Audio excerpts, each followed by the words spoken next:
Hello, BookShark BootCamp. It's your community manager, Jana, and today is our session 5 live structuring your homeschool day. It is the first Wednesday of August in 2026. I am having a hard time grasping that as I do every year. Actually, was texting with a friend wishing her a happy birthday, and she informed me that today was her kid's first day back to public school. So I guess I have been in the homeschool world way too long because I was shocked to know that kids go back to school in the beginning of August. Then, as I jogged my memory, I guess I remember that yes, we did too before we started this venture, but we've been on this journey for so long that it does boggle my mind that there are people who go back to school at the beginning of August. I love that we don't have to. Now, my youngest daughter, who is technically in our state under a homeschool definition. She actually is doing full time at our community college. And so college tends to start a little bit later in the end of August, some colleges, and some schools don't start until after September. So I talked about last week when we are scheduling our homeschool year. I preferred to follow a antiquated, I guess now thinking about it, schedule of starting after Labor Day. So our first day was always going to not always, usually would be the Tuesday after Labor Day. Sometimes we would start, some years we would start before that, but if I had my way, I always wanted to start after Labor Day. Okay, well, we're going to talk about scheduling your homeschool day, building some daily structure for you guys.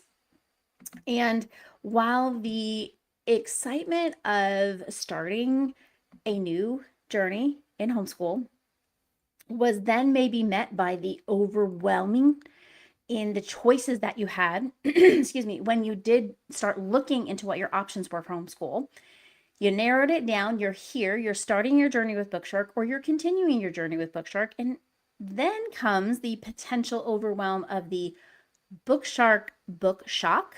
When all those books came to you, you had one or several boxes of books delivered to your door. I encourage you, if you haven't had a chance to look at our other sessions, we want to walk you through getting over that overwhelm, the initial feeling of what did I just get myself into? From what to do when your books arrive, how to organize them, to printing out a calendar for the year and starting to pencil in school start dates, vacations, breaks that you want to take. And now we're talking about how to structure your day. What I'm not going to do is give you guys a detailed when to start and stop, when to do this subject, when not to do this subject. The beauty of homeschool is finding a rhythm that works for you and your family. I'm going to talk about generalizations. I'm going to talk specifically about structuring your day, how to take breaks throughout your day to make the flow and rhythm work for your family. But I am not going to tell you that 9 a.m. your children need to be at the table, dressed, breakfast, ready to go. I am not going to tell you that if your kids have not had a warm homemade meal, then you're not homeschooling. That is not the purpose at all in this session. Really just want to talk about structuring your day so that you can effectively use your BookShark curriculum in your homeschool, fitting it into the rhythm of your family. It really starts with your needs and your child's needs. You may hear other people say it's about your children. And while I don't disagree, as a mom of almost 3 adult children, yes, it is about your children. At the same time, because I am a mom who did homeschool and work and was homeschooled, I can realistically say it has to work for you as the parent as well. Almost most importantly, because if it's not working for you as the parent and your child is relying on you to do the structuring and the homeschooling, it's not going to be working for anyone, especially with a curriculum like BookShark that is so family focused. We really do want you to engage with your children in a personal and a family way that is, I would say, unique in our society, but definitely was the way that it was done a long, long time ago. So really need to start with thinking about what's going to work for you as a parent who is homeschooling, and then also for your child who is the reason that you are homeschooling. I would say even as simply as, when do you wake up? I personally wake up with the sun, which is great in the summer because that sun is up. I am ready to go. I want to get my day started. I love that the days are long. I want to get up with the sun. I mean, sometimes I go to bed with the sun. Like if it doesn't set until 9, 10 o'clock, depending on where you're at, like that's perfect to me. The flip side of that is when the sun goes down early and comes up late, my days are shorter. And even though my alarm clock, if I use one, I try not to, tells me I need to wake up before that sun comes up, it is so hard for me to do. My husband can attest to this fact. Like, I'm not being dramatic. He'll be like, "What time did you get up?" I'm like, 5:30 a.m. It's June. The sun's up. I love it. I'm full of energy. And then January comes and he's like, it's 8 o'clock. Are you gonna get up today?" Like, so think about not only you personally, also you're gonna have a chance to look at your children and see what their natural rhythm is. Know that rhythms change with seasons. So to have a common time, even in your own family, hold that loosely, because depending on your children, depending on the season, depending on your rhythm or what's going on in your family, that may need to be more of a fluid idea. So instead of times blocks, I like to think of just blocks without time. And I'll explain that a little bit more. But so yeah, I just think it's really important to pay attention, because if you're trying to replicate a public system at home, which you can do, and I have done it, it it can work for some families. For other families, it just does not work for. I know several families who have homeschooled an only child, and they are definitely able to pay attention to the rhythms. This one family in particular, they would literally stay up till 1 or 2 a.m. because that was just what the parents did. And that's what the child did. And then they wouldn't wake up till 9, 10, 11 o'clock in the morning. And then they would start their day then. So just know that as you're on this journey, if you're new to homeschooling, you're figuring it out, finding your rhythm is actually part of this journey. And I want you to not be afraid of what it may look like, especially in the beginning. I let my girls sleep in whenever I could. Even when I worked outside the home, most of the time when my schedule dictated for me to be out of the home, either my husband was home or they were old enough to be on their own, I didn't worry about them getting up and when they were going to start their schoolwork. They knew they had to have it done by a certain time. Already in my head, I hear the critics. Well, that's not realistic. When you have a job, most people have a job they have to clock in for or get there on time for. I agree. I've had those jobs. I did hair for 20 years. And I was one of the few stylists in all those years that I know that was on time. My children also, all three, have been working since they were around 14, and they are always on time. My children are not late to their jobs. So I don't want you to hear me say that time is not important and scheduling is not important.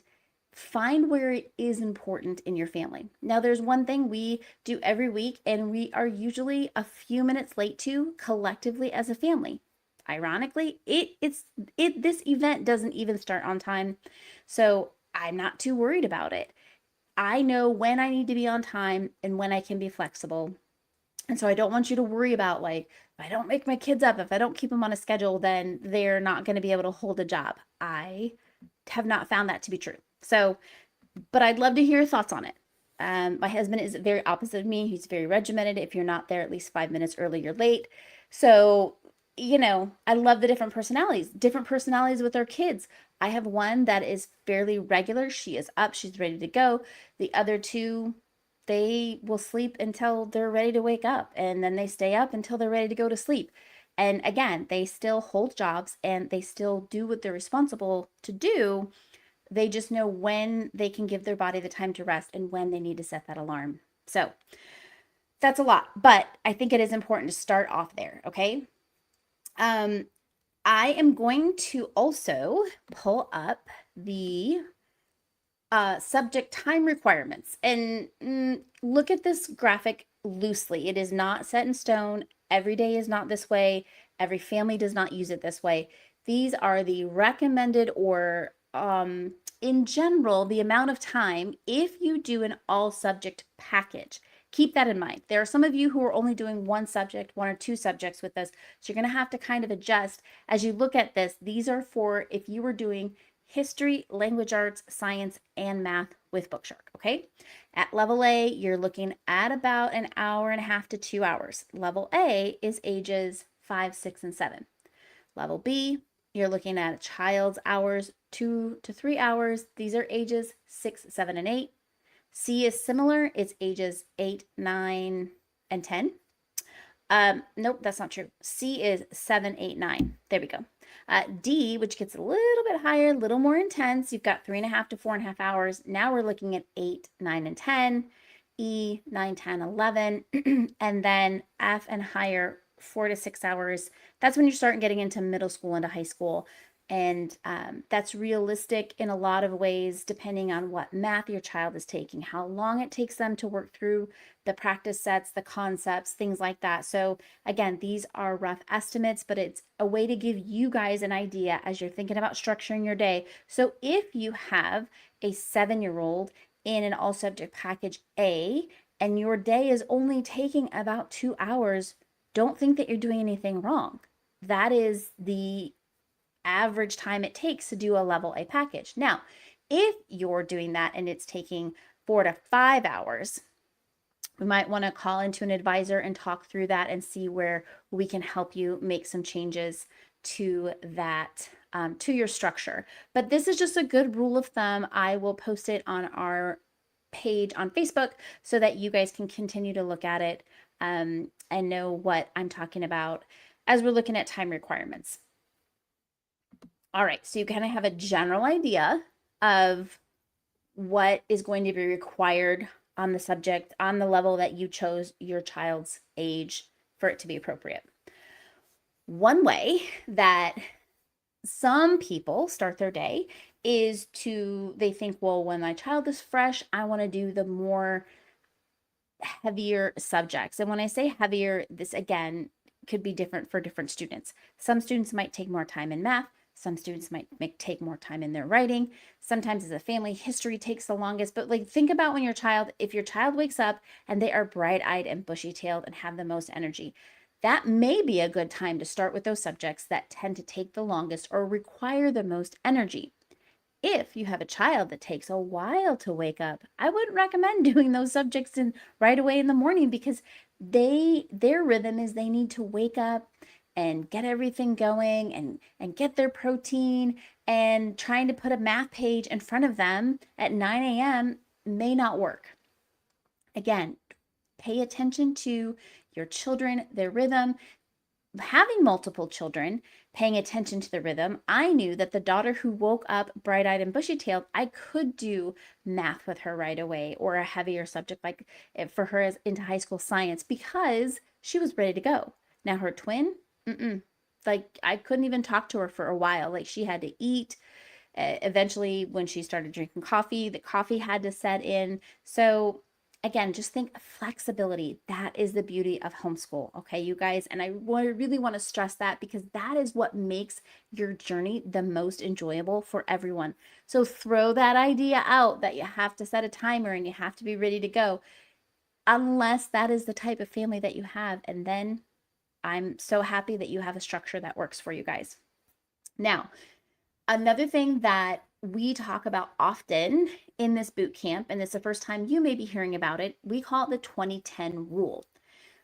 It's generally the idea that if you work for 20 minutes, then you take a break for 10 minutes. Now, think about if you are in a subject that your child is dragging their feet about, or they keep interrupting you, or I have to go to the bathroom. Oh, wait, now I'm hungry. And part of that is it's just not, either the time of day is not good for them, which, some kids never have a good time of day. I have one of those. I feel like every family has one of those that at least feels that way some days out of the week. They're constantly interrupting. So we need efficiency at the same time as we do to follow rhythm. So having a 20-10 rule, again, not set in stone, could be 15 5 depending on your child. It could be 45-15 as they get older. Just this idea of having a set time of work, knowing that you're going to persevere and get through, and no interruptions, no bathroom breaks, no snack breaks, no like interrupting questions that really aren't about what you're doing. They're really just trying to take you away from what you are doing. So it doesn't mean that you only work for 20 minutes and then you're going to go play and you're going to leave the table and it's going to take another 45 minutes to get everybody back to what you're doing. The 2010 could simply mean, oh, sorry about that. You can hear my dog barking in the background. That the 2010 really just means that you're going to have a brain break, whether that is just standing up and doing body movement. Hold on just a second. Ryder, hush, come here. Sorry about that. I have a very big dog and he is barking today.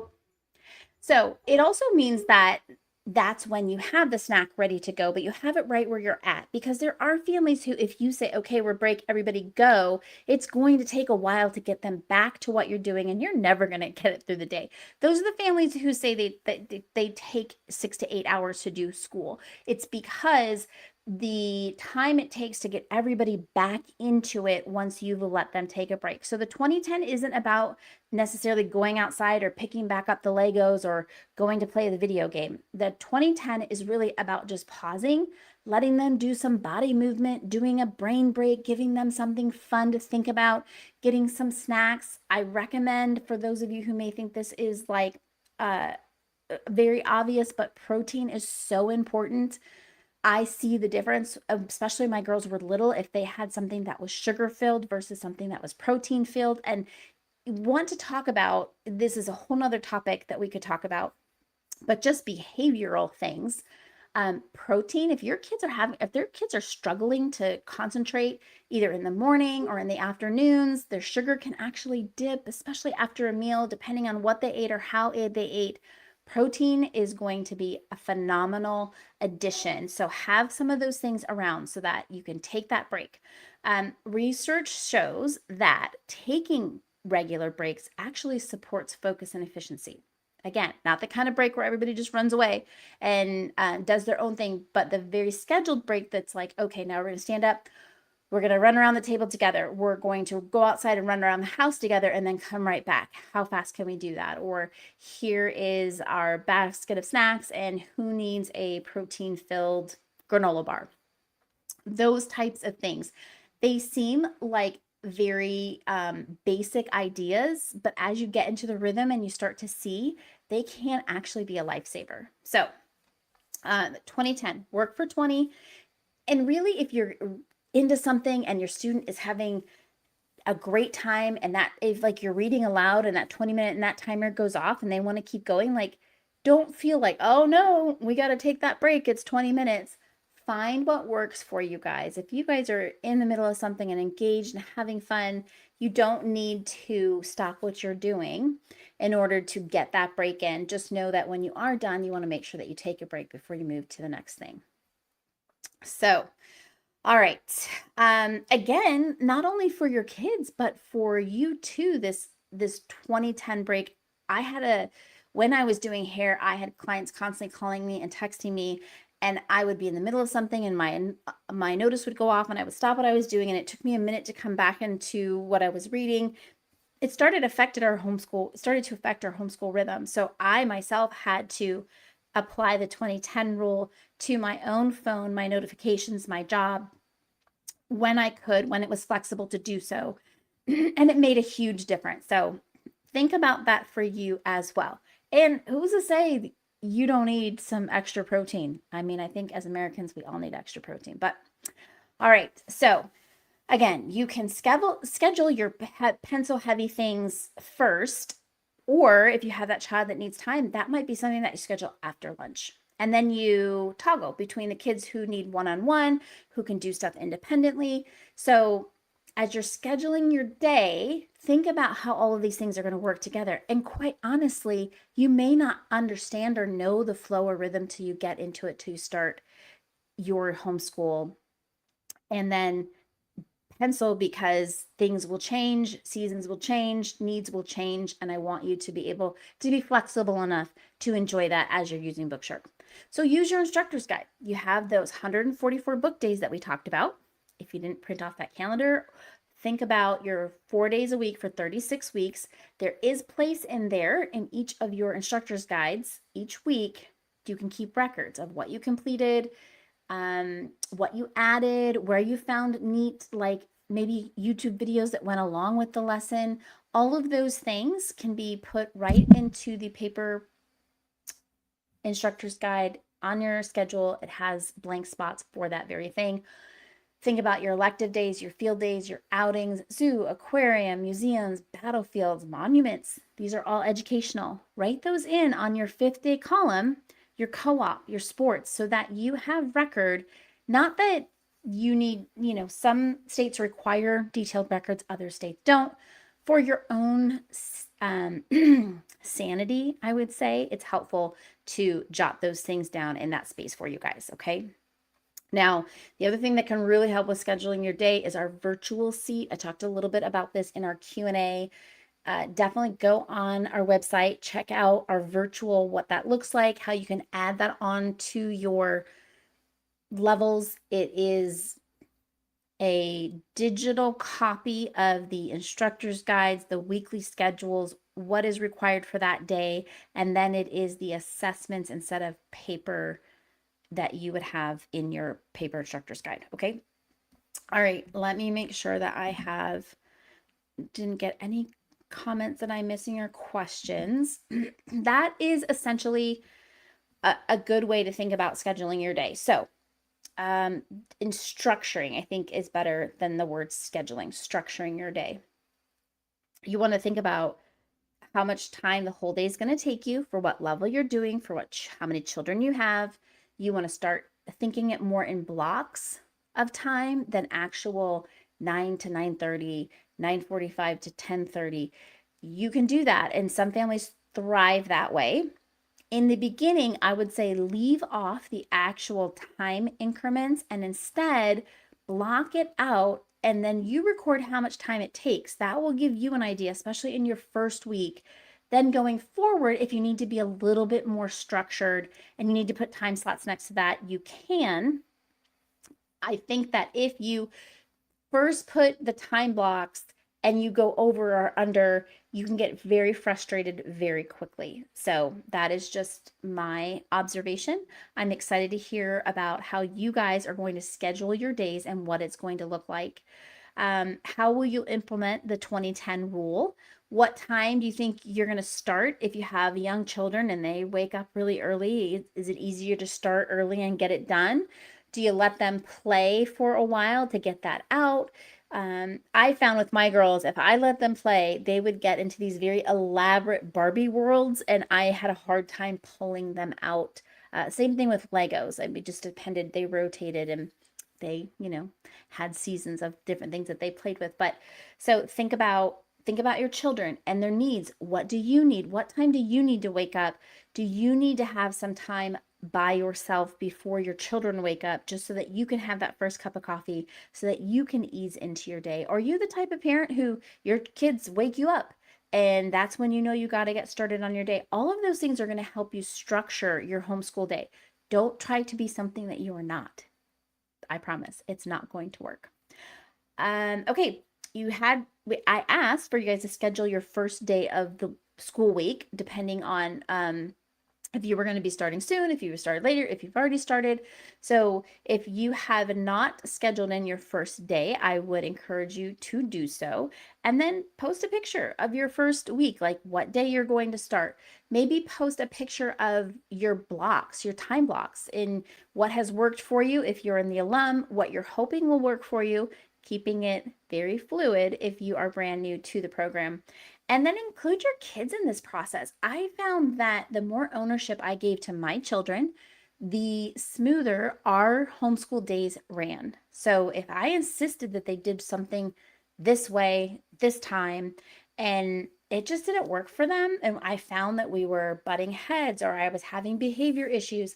I say, okay, what works? What do you think will work best here?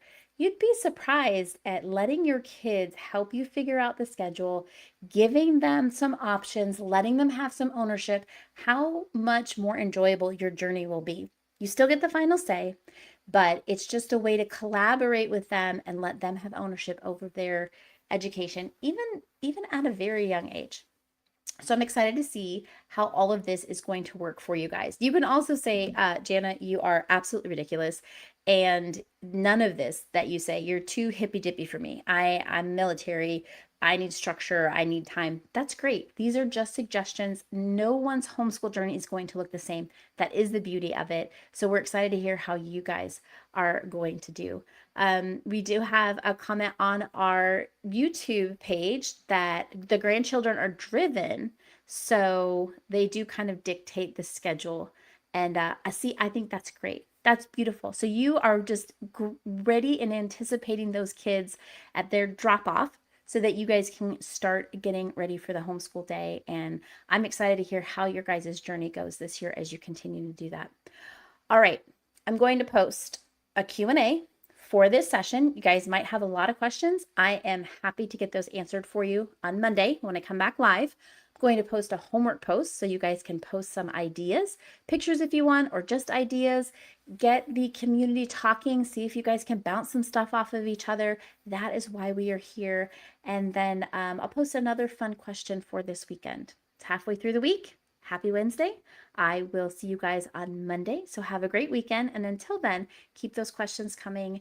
And I'm excited for you guys on this journey. I'll see you later. Bye-bye.